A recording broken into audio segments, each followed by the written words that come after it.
Over the last few weeks, I've taken you out to spring football practice with Permian, Odessa High, and Midland High.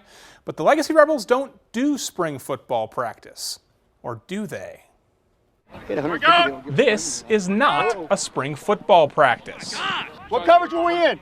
It looks like a spring football practice, but this is not a spring football practice. So off season, UIL gives us an hour before after school for strength conditioning, no skills. But during your period, you can do skills. So we get 47 minutes, I believe, a class period. So the Rebels lift weights before school and use the period around lunch for football. Teams that put on pads during the spring get 2 weeks of practice before the season.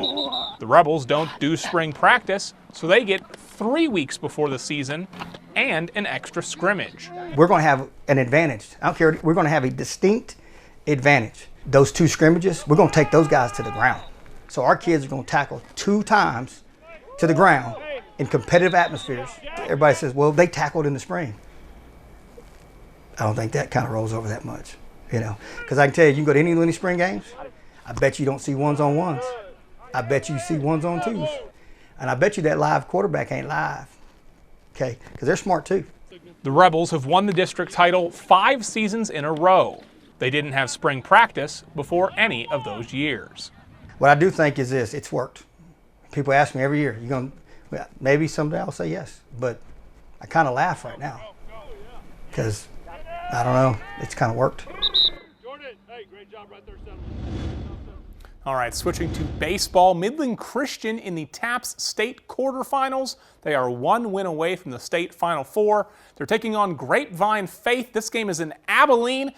Last update we've got Midland Christian winning 2-0 in the 3rd inning, although they're in a lightning delay, so should be further along in that one, but still they're only in the 3rd inning. Midland Christian, though, up early. The winner of this game will advance to the state Final Four in Arlington. Now, speaking of baseball, it was a good weekend for the Midland Rockhounds. They turned a rare triple play that got Midland on Sports Center. The Rockhounds' 4 wins against Frisco moved Midland to the top of the Texas League standings.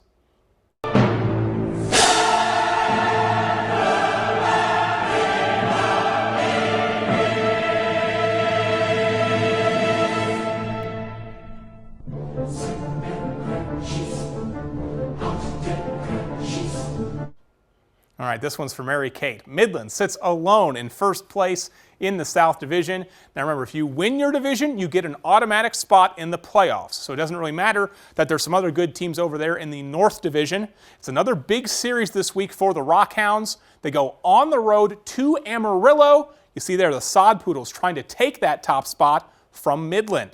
That 6-game series in Amarillo starts tomorrow. That's actually an 11 a.m. start time, so I'll have a recap of that game around this time tomorrow. Stick around, we've got more after this quick break.